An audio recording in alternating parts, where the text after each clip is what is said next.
मैं डॉक्टर सैयद वक़ार शाह अपनी नई वीडियो के साथ हाज़िर हूँ और आपने ट्यून इन किया है IJS बायोलॉजी।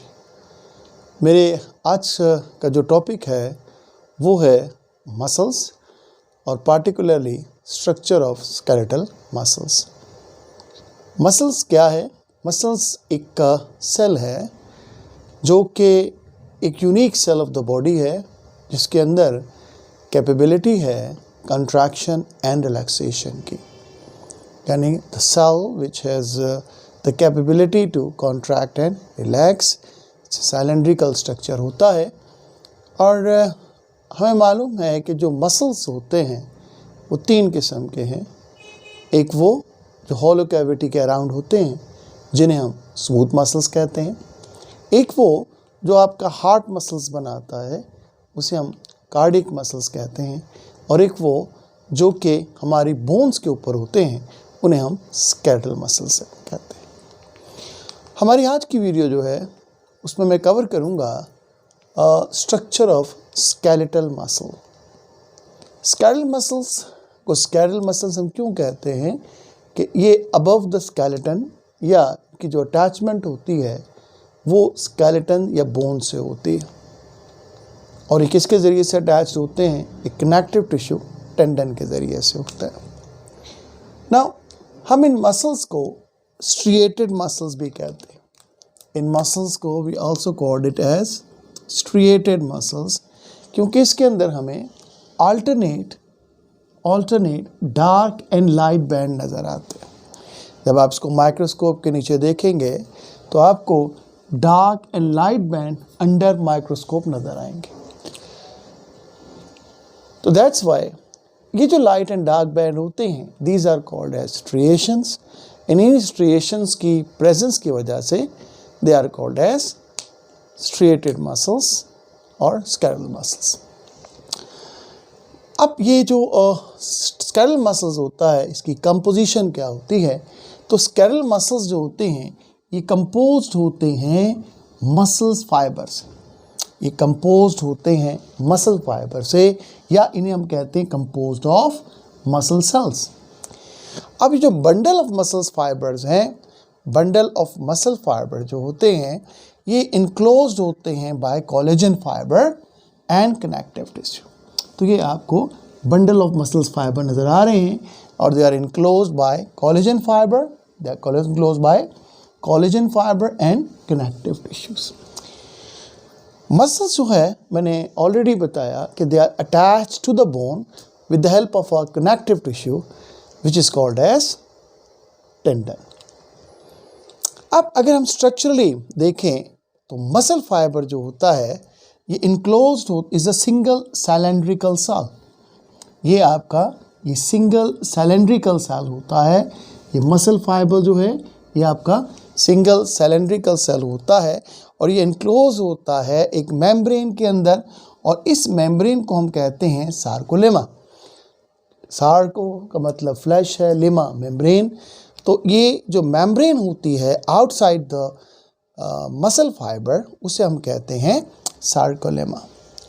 अब सार्कोलेमा के नीचे देयर आर न्यूमरस न्यूक्लियाई क्योंकि मल्टी न्यूक्लिएट होता है, दैट्स वाई इसके अंदर सेवरल न्यूक्लियाई होते हैं। So muscle fibre cylindrical cell है, इनक्लोज्ड होता है in a membrane called sarcolemma and have a several nuclei. अब ये जो सार्कोलेमा होती है ये बेटे पेनिट्रेट करती है इनसाइड लाइक दैट। इसकी जो पेनिट्रेशन होती है इनसाइड होती है और ये जो पेनिट्रेशन होती है ये स्ट्रक्चर डेवलप करती है अल्फ़ाबेट टी का और इसी टी की वजह से ये क्या बनाते हैं? दे फॉर्म टी ट्यूब्यूल्स और ट्रांसवर्स ट्यूब्यूल्स। सार्कोलेमा जो है ये पेनिट्रेट करती है inside and this penetration develop a structure like T alphabet और इसे हम टी ट्यूब्यूल्स और ट्रांसवर्स ट्यूब्यूल्स कहते हैं। अब जो मेम्ब्रेन के नीचे साइटोप्लाज्म होता है इसको हम सार्कोप्लाज्म कहते हैं और जो रेटिकुलम्स होते हैं उसके अंदर में हम क्या कहते हैं? They are called as sarcoplasmic reticulum. अब हमें मालूम है कि अगर आप मसल फाइबर्स को देखेंगे तो inside the muscle fibre there are numerous small thin structures, these are called as myofibril. जो मसल फाइबर होता है ये मायोफिब्रिल से मिलकर बने हुए होते हैं। ये जो मायोफिब्रिल होते हैं ये 1 to 2 माइक्रोमीटर होता इन डायमीटर, और ये इन अ पैरेलल फैशन रन करते हैं like that, they run in a parallel fashion like that. अगर देखें तो ये आपका अगर मसल फाइबर है तो ये इस तरह, ये आपके मायोफिब्रिल्स होते हैं, ये पैरेलल फैशन में इस तरीके से they run in a parallel fashion और extend to the entire length, ये आपके इंटायर लेंथ पर एक्सटेंड कर रहे होते हैं। तो in a parallel fashion extend to the entire length. हर मायोफाइब्रिल जो होता है उसके अंदर 2 फिलामेंट्स होते हैं, एक थिक फिलामेंट होता है और एक थिन फिलामेंट होता है। एक थिक फिलामेंट है और एक थिन एंड थिक फिलामेंट होता है। तो ये है आपका स्ट्रक्चर। तो क्विक रिव्यू देते हैं। मसल फाइबर जो होता है एक सिलेंड्रिकल सेल है जिसके बाहर एक मेम्ब्रेन होती है जिसे हम सार्कोलेमा कहते हैं, और उसके अंदर देयर आर न्यूमरस न्यूक्लियाई। अब ये जो मेम्ब्रेन होती है कि पेनिट्रेट करती deep inside and develop an alphabet of T like structure is called as T tubules और ट्रांसवर्स ट्यूब्यूल्स। जो साइटोप्लाज्म होता है इसको हम सार्कोप्लाज्म कहते हैं, और जो रेटिकुलम यहाँ मौजूद होते हैं उनको हम सार्कोप्लाज्मिक रेटिकुलम कहते हैं। मसल फाइबर के अंदर there are numerous thin structures called as myofibrils, and ये जो मायोफिब्रिल्स होते हैं इनका डायमीटर 1 to 2 माइक्रोमीटर होता है, and there are entire extend the entire length of the cell, और ये कंपोज होते हैं 2 किस्म के फिलामेंट से, एक थिक फिलामेंट होते हैं और एक थिन फिलामेंट होते हैं। अब अगर आप स्ट्रक्चर देखें इस मसल फाइबर का तो यहाँ पर विजिबिलिटी है कि आपको जो है अल्ट्रा स्ट्रक्चर देखने के लिए डेफिनेटली अल्ट्रा स्ट्रक्चर देखने के लिए we definitely use electron microscope. Light microscope में आपको क्या नज़र आएगा? स्ट्रिएशंस नज़र आएंगी, डार्क एंड लाइट बैंड नज़र आएंगे, जो कि सब कहते हैं रेगुलर स्ट्रिएशंस होंगी, और ये जो है अल्टरनेट बैंड डेवलप होंगे, और इन बैंड को हम नाम देते हैं I and A bands. Light microscope जब भी आप जब भी आप देखेंगे मायोफिब्रिल्स को, तो मायोफिब्रिल्स में आपको regular dark and light bands की स्ट्रिएशन नज़र आएंगी, तो उनको हम नाम देते हैं आई एंड ए बैंड। लेकिन अगर आप इलेक्ट्रॉन माइक्रोस्कोपिक स्टडी करते हैं तो आपको ये जो रेगुलर अरेंजमेंट नज़र आएंगी थिक एंड थिन फिलामेंट की। So there is an regular arrangement of thick and thin filaments. अब जो थिन फिलामेंट्स होती हैं, ठीक है ना, ये आपकी थिन फिलामेंट्स हैं, इनके बीच में एक लाइन नज़र आएगी आपको, this is called as Z line, और ये दूसरी जेड लाइन होती है। इन दोनों जेड लाइन के दरमियान जो रीजन होता है इसको हम सार्कोमेयर कहते हैं। तो region between the 2 consecutive Z line is called as sarcomere, और यही जो सार्कोमेयर होता है ये क्या कहलाता है?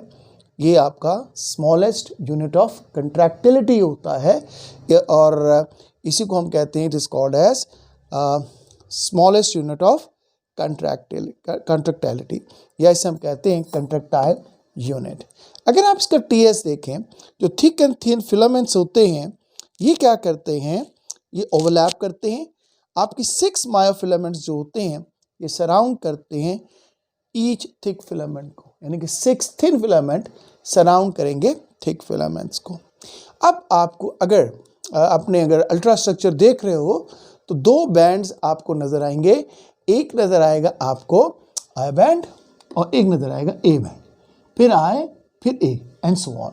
तो इसी तरीके से ये आपको इस तरीके से स्ट्रिएशन नज़र आएंगी। तो जनरली जो 2 बैंड नज़र आते हैं उन्हें हम कहते हैं ए बैंड्स, और एक को हम कहते हैं आई बैंड। ए बैंड को ए क्यों कहते हैं? क्योंकि ये एनाइसोट्रॉपिक होता है, और आई को आई क्यों कहते हैं? ये आइसोट्रॉपिक होता है।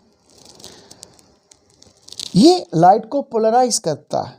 ये आई बैंड नॉन पोलराइजिंग होता है। क्योंकि ये लाइट को पोलराइज करता है, that's why A band dark pair होता है, जबकि आई बैंड जो है ये लाइट पेयर होता है। अब आपका अगर आप देखें तो आपके हर जो आपके आई बैंड के दरमियान एक मिड लाइन होगी जिसे आप जेड लाइन कहेंगे। लेकिन अगर आप ए बैंड को देखें तो ए बैंड के दरमियान एक जोन होता है एच जोन, और ये एच स्टैंड फॉर हिले, और इसको कहते हैं मीन्स ब्राइट, तो ये ब्राइट जोन होता है। और हर एच जोन के दरमियान में एक लाइन होती है जिसे आप एम लाइन कहते हैं। So there is an I band, A band, I band and next is A band. तो ये इसका स्ट्रक्चर है कि आपकी जो थिन बैंड जिसे आप आई बैंड कहते हो उसके दरमियान एक लाइन होती है जिसे हम जेड लाइन कहते हैं। जेड जुविश से निकला है, इसका मतलब है बिटवीन। जबकि नेक्स्ट जो बैंड है वो आपका ए बैंड है, और जो ए बैंड होता है उसके दरमियान एक ब्राइट जोन होता है, इसको हम एच जोन कहते हैं, और उस एच जोन के दरमियान में एक लाइन होती है जिसको हम एम लाइन कहते हैं। अब अगर आप फर्दर स्टडी करें इसको तो आपको इस रीजन पे दरअसल चार किस्म की प्रोटीन नजर आएंगी।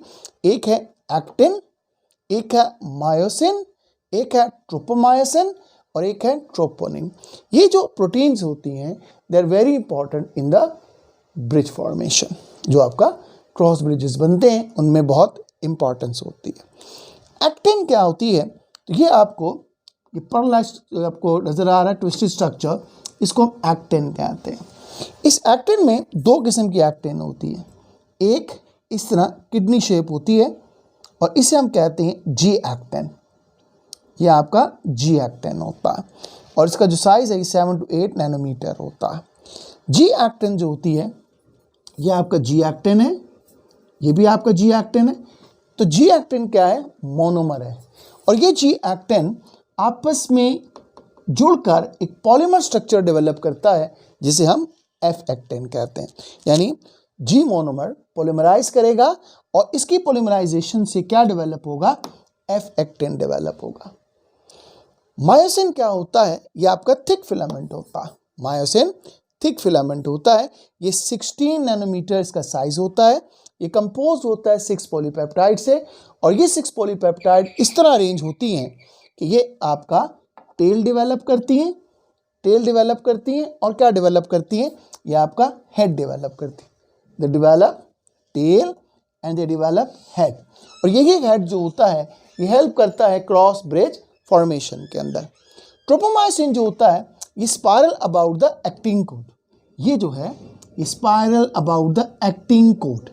ये क्या करता है, ये ब्लॉक करता है किसको, उस साइड को जहां पर आपका मायोसिन आकर एक्टिन पर अटैच होता है। तो ये ब्लॉक करेगा उस साइड को जहां पर आपका मायोसिन अटैच होगा, किस पर, एक्टिन पर। ट्रोपोनिन जो होती है ये 3 पॉलीपेप्टाइड कॉम्प्लेक्स होता है।